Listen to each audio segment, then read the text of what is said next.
पुलवामा में सीआरपीएफ के 40 जवानों की शहादत से पूरा देश गुस्से में है। मोदी सरकार फुल एक्शन में। पाकिस्तान पर मोदी सरकार का एक के बाद एक घातक प्रहार जारी है।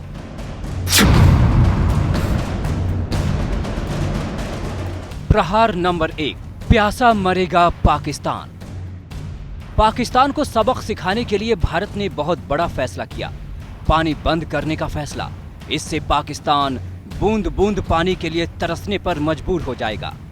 पाकिस्तान और भारत होने के बाद जो हमारी 3 नदियां पाकिस्तान को मिली थी, 3 भारत को मिली थी, हमारे 3 नदियों के अधिकार का पानी पाकिस्तान में जा रहा था। अब हम उसके भी 3 प्रोजेक्ट करके ये पानी भी वापस यमुना में ला रहे हैं। तो आप समझ लीजिए कि यमुना में पानी ही पानी होगा। मतलब मोदी सरकार ने तय कर लिया है कि आतंकियों को पालने पोसने वाले पाकिस्तान को पानी नहीं दिया जाएगा। अब तक पाकिस्तान के बड़े हिस्से की प्यास हिंदुस्तान से जाने वाला पानी ही बुझाता रहा है। मुझे भी व्यक्तिगत तौर पर हमारे लिए बड़े हर्षोल्लास और संतोषजनक बात है, क्योंकि ये दोनों ही नदियां रावी और उझ ये मेरे चुनावी क्षेत्र कठुआ जिला से होकर के गुजरती हैं और ये मांग पिछले 50 वर्ष से चली आ रही थी। मुझे लगता है कि आने वाले समय में पिछली सरकारों को इस बात का उत्तर देना होगा कि इन दोनों डैम्स का निर्माण पहले क्यों नहीं किया गया। सिंधु जल समझौते के मुताबिक पश्चिमी रेंज की 3 नदियों झेलम, चेनाब और सिंधु के पानी का 80% इस्तेमाल पाकिस्तान और 20% का इस्तेमाल भारत कर सकता है। लेकिन अब तक भारत सिर्फ 4% पानी का ही इस्तेमाल करता था। लेकिन अब अगर अपने हिस्से का पानी रोकता है तो पाकिस्तान को मिलने वाला 16% अतिरिक्त पानी रुक जाएगा। पाकिस्तान का पूरा पंजाब प्रांत सिंधु घाटी के पानी पर निर्भर है। जो पानी जम्मू कश्मीर को इस्तेमाल होगा, ठीक है, उसके अलावा जो पानी बचेगा वो हम पाकिस्तान को नहीं जाने देंगे, बल्कि हम उस पानी को पंजाब, राजस्थान और हरियाणा की तरफ उसको मोड़ देंगे। तो वो बिल्कुल सही है, क्योंकि ये जो पानी है इसके ऊपर राइट हिंदुस्तान का है और हिंदुस्तान उसको जैसे मर्जी इस्तेमाल करे। तो इसमें ना पाकिस्तान को कोई आपत्ति होनी चाहिए, ना ही और किसी को।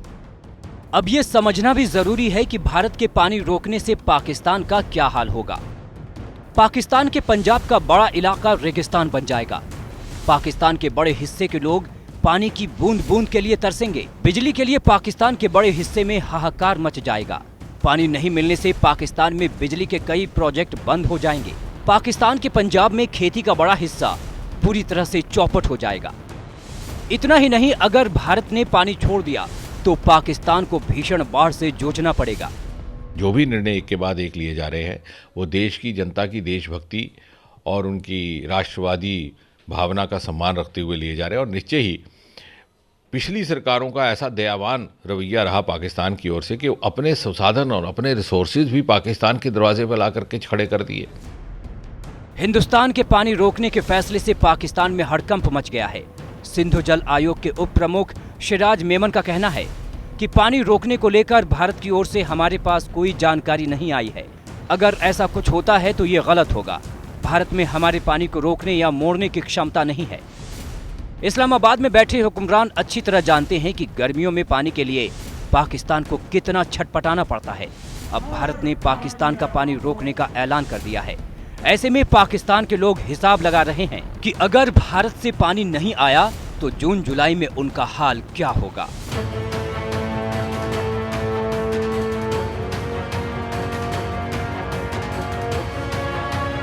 प्रहार नंबर 2, अलग थलग पड़ा पाकिस्तान। पुलवामा हमले की साजिश किसने रची? पूरी दुनिया जानती है। आतंकी संगठन जैश-ए-मोहम्मद ने साजिश रची। जैश को किसने पाला पोसा? पूरी दुनिया जानती है, पाकिस्तान ने। ऐसे में भारत ने पाकिस्तान को चौतरफा घेरने और अलग थलग करने की कूटनीति पर काम तेज कर दिया है। संयुक्त राष्ट्र सुरक्षा परिषद के सदस्य देशों ने पुलवामा आतंकी हमले की काफी कड़े शब्दों में निंदा की है। दुनिया के 15 शक्तिशाली देशों के इस मंच ने कहा कि सुरक्षा परिषद के सदस्य 14 फरवरी 2019 को जम्मू कश्मीर में जघन्य और कायराना तरीके से हुए आत्मघाती हमले की कड़ी निंदा करते हैं, जिसमें भारत के अर्धसैनिक बल के 40 जवान शहीद हो गए थे और इस हमले की जिम्मेदारी जैश-ए-मोहम्मद ने ली थी। इसमें आगे कहा गया है कि आतंकवाद के ऐसे निंदनीय कृत्य के लिए जिम्मेदार साजिशकर्ता, फाइनेंसर और स्पॉन्सर को न्याय के दायरे में लाने की आवश्यकता है। हम सभी देशों को उनकी अंतर्राष्ट्रीय कानूनी बाध्यताओं और सुरक्षा परिषद के प्रासंगिक प्रस्तावों का अनुपालन करते हुए भारत सरकार और दूसरी सभी एजेंसियों के साथ सक्रिय सहयोग की अपील करते हैं। अमेरिका, ब्रिटेन और फ्रांस के साथ चीन ने भी इस प्रस्ताव का समर्थन किया है। मतलब जैश ए मोहम्मद पर चीन के रुख में बड़ा बदलाव पाकिस्तान के लिए झटका और भारत के लिए बड़ी राहत है। हालांकि इसमें मसूद अजहर का जिक्र नहीं है।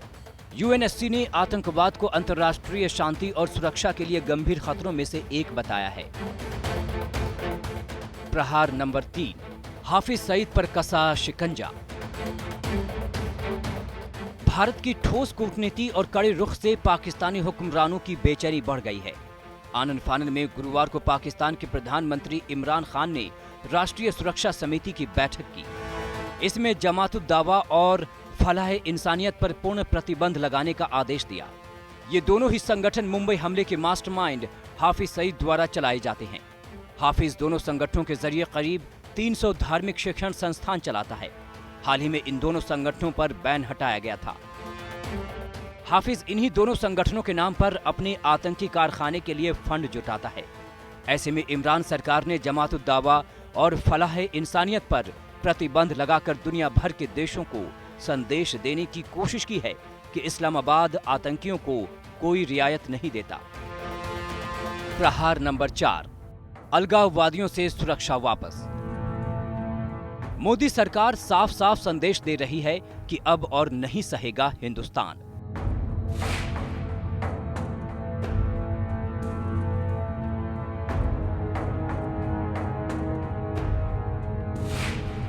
पुलवामा हमले के साजिशकर्ताओं को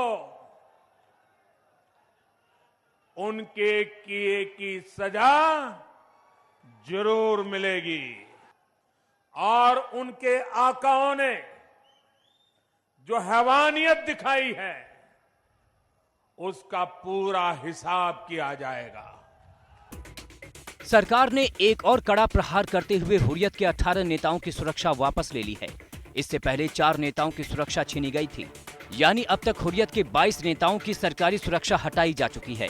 जिन बड़े हुर्रियत नेताओं की सुरक्षा हटाई गई है उनमें शामिल हैं SAS गिलानी, यासिन मलिक, आगा सईद मौसवी, मौलवी अब्बास अंसारी, सलीम गिलानी, शाहिदुल इस्लाम, जफर अकबर बट, फारूक अहमद किचलू, नईम अहमद खान, मुख्तार अहमद वाजा, मसू अब्बास अंसारी, आगा सईद अबुल हुसैन, अब्दुल गनी शाह और मोहम्मद मुसादिक बट। इससे पहले मीर वाइज उमर फारूक, प्रोफेसर अब्दुल गनी बट, बिलाल लोन और शब्बीर शाह की सुरक्षा वापस ली गई थी।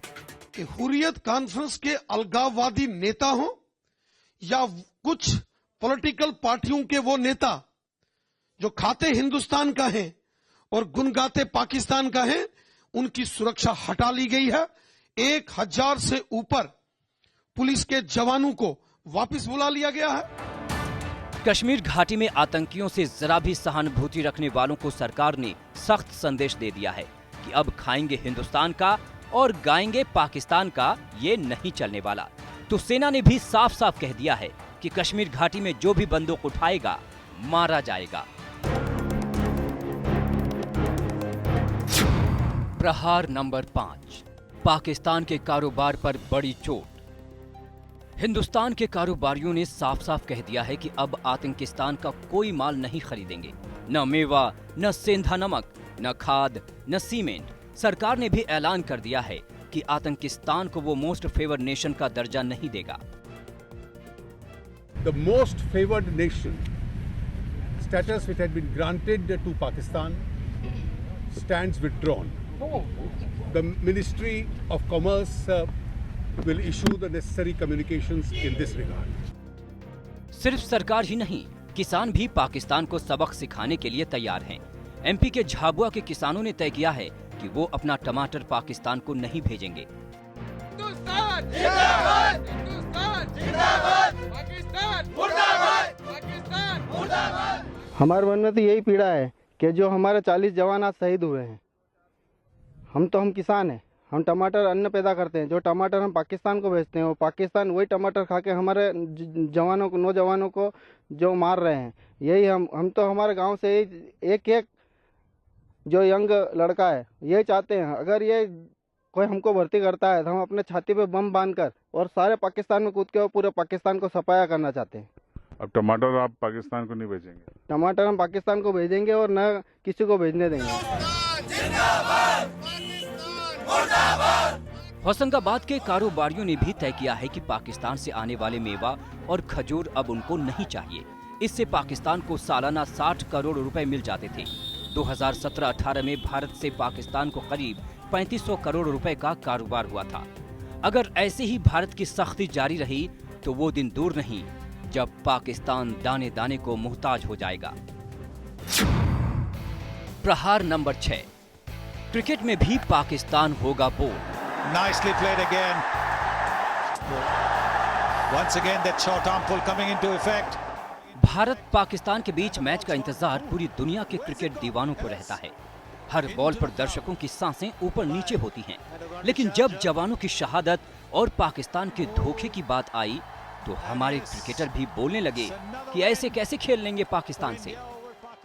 अगर खोलेंगे तो हर चीज खोल लेना चाहिए, अगर नहीं खोलेंगे तो कोई चीज नहीं खुली होनी चाहिए, सब पे बैन होनी चाहिए। क्योंकि मैं बिल्कुल अभी से नहीं 3-4-5 साल से मैं यही कह रहा हूँ, तो मेरा ये स्टैंड हर बार यही रहेगा कि क्योंकि हर बार हमको जो प्रॉब्लम होती है, जब लोग कितने मर जाते हैं, हमारे जवान मर जाते हैं, सिविलियन मर जाते हैं, बहुत से लोग अल्लाह के अटैक्स में जो मर जाते हैं, तो मैं समझता हूँ कि बिल्कुल सही रहेगा। टैक्स हैं बार बार इंडिया के ऊपर हो रहे हैं, उसको कैसे रोका जाए? अगर उसको रोकेंगे नहीं तो फिर हम क्रिकेट खेले जाएंगे, मतलब हम अपना काम करे जा रहे हैं। फिर हमें तो ऐसा लगता है कि हमें परवाह ही नहीं है, बट उन भाइयों को परवाह है जो वहाँ पे हमारे लिए लड़ाई लड़ रहे हैं कि वो देश खुशहाल रहे। बट हमें तो अपना बस गेम से मतलब है। ऐसा नहीं चल सकता कि दो तरफा काम नहीं हो सकता। जब उनको ज़रूरत है हमें उनके साथ कंधे से कंधा मिला के खड़े होना चाहिए। और आज ये इस नतीजे पे हमें पहुँचना चाहिए कि हम पहले भारतवासी हैं, क्रिकेटर बाद में है।